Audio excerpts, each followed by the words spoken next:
Hey guys, what's up? It's me, Juby Gaming, and welcome to another Batman video, but not an Arkham Knight video. I actually got this video idea from Arkham Knight, even though I do really like that game. It kind of got me thinking about stuff that we've never really seen in Batman games, or specifically the Arkham series. Don't worry though, I'm not going to be turning into one of those channels that's just hyping up a non-existent game. That's not the case here. This is just a one-shot topic video on something that I thought would be interesting to discuss, and that is the top 5 things that I think need to be in the next Batman game. Whoever decides to make that game, they definitely have big shoes to fill if it is not Rocksteady. And even though people are tired of Batman video games and would probably like to see something new, we all know that at some point in the future there is going to be another Batman game due to the popularity of the Arkham franchise and the character. And I think there is still a lot left to be explored in video games, especially with the character of Batman. Even though he's had so many games, there is still so many things that we have yet to see in these games. And as technology improves, I think it's becoming more and more possible for all of this stuff to come together in the ultimate Batman simulator. Number 5, the Batcave in Wayne Manor.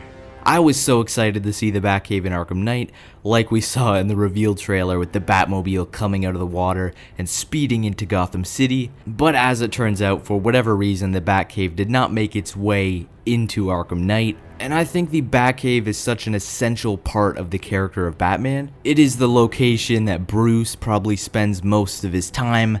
I think it's somewhere that can make us truly feel like Batman and truly feel like a detective. Using the Bat computer, having it fully open to us, being able to explore all of the areas, possibly a place to switch characters, train, get new gadgets, get in the Batmobile and drive to Gotham City with the seamless transition, as well as one of the things that I liked about Arkham Origins was going to the Batcave to change skins. Now I personally think little things like that just make you feel more like the character and help you stay immersed into the world and a part of the experience, rather than pulling you out of the game and having to go to a main menu to switch skins. Just having those costumes lined up in the Batcave would be a great way to be able to change skins.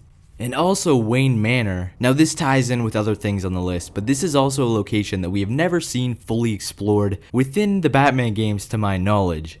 In the Arkham games, we have seen it in the challenge maps of Arkham City, and it was also explorable slightly in the Cold Cold Heart DLC. Now, I would love to see the doors blown off of this and to be able to fully explore Wayne Manor and even go into the Batcave from Wayne Manor. How awesome would that be? Number 4, a DayNight Cycle. Over time, this has kind of become a problem for me with the Arkham games. It's a common theme throughout most of Batman's stories anyways, but just kind of the idea that all of this takes place on one night.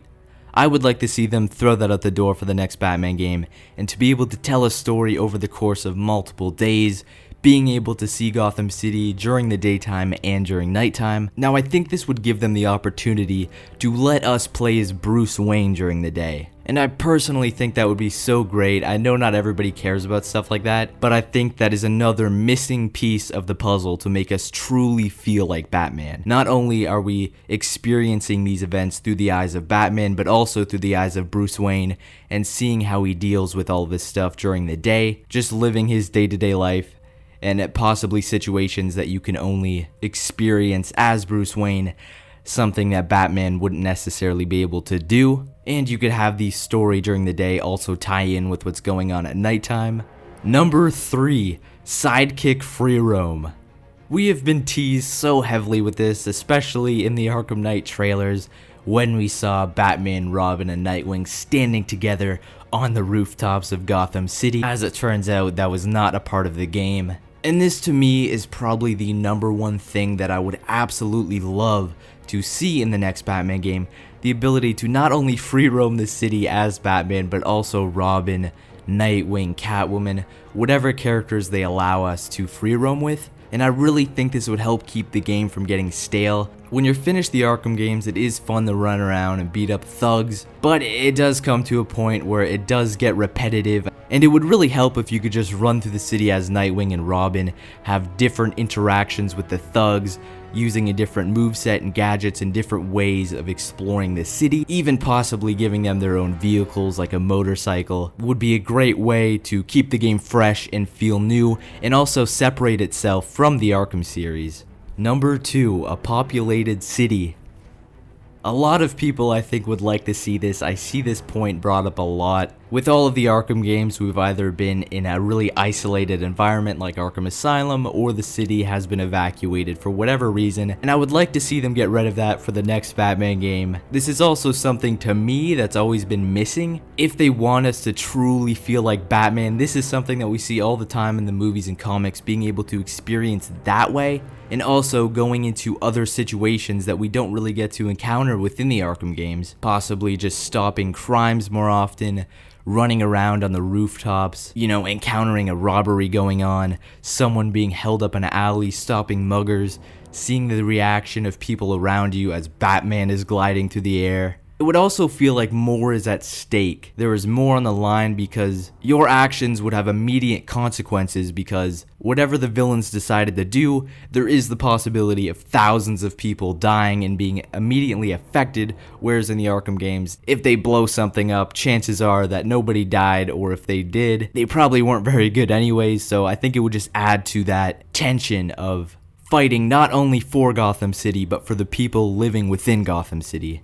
Number 1, a flyable Batwing. Since they introduced the Batmobile in Arkham Knight, a great way for future developers to expand upon this idea would be to add other vehicles within Arkham Knight. Now I just decided to narrow it down to the Batwing. Even though Batman does have quite a few vehicles at his disposal, I just think the Batwing is probably the second most well known and has been heavily teased throughout the Arkham games. But to be able to jump inside of this thing and fly it around Gotham City, taking ourselves to locations possibly farther away, flying above the city, jumping out into Gotham City would be such an epic experience. And being able to do this with us actually controlling it rather than just watching it happen throughout a cutscene would make it feel like we are so much more involved in the world. Now these are just the 5 things that came to my mind when I was thinking about 5 things that I think need to be in the next Batman game. Now obviously there probably is so many more things, but I would love to hear from you guys. What do you think about my top 5? Now my top 5 was in no particular order. I just grabbed 5 and those are just the ones that I thought of. Anyways, as always, it's been me, Jupiter Gaming, and I will see you guys in my next video.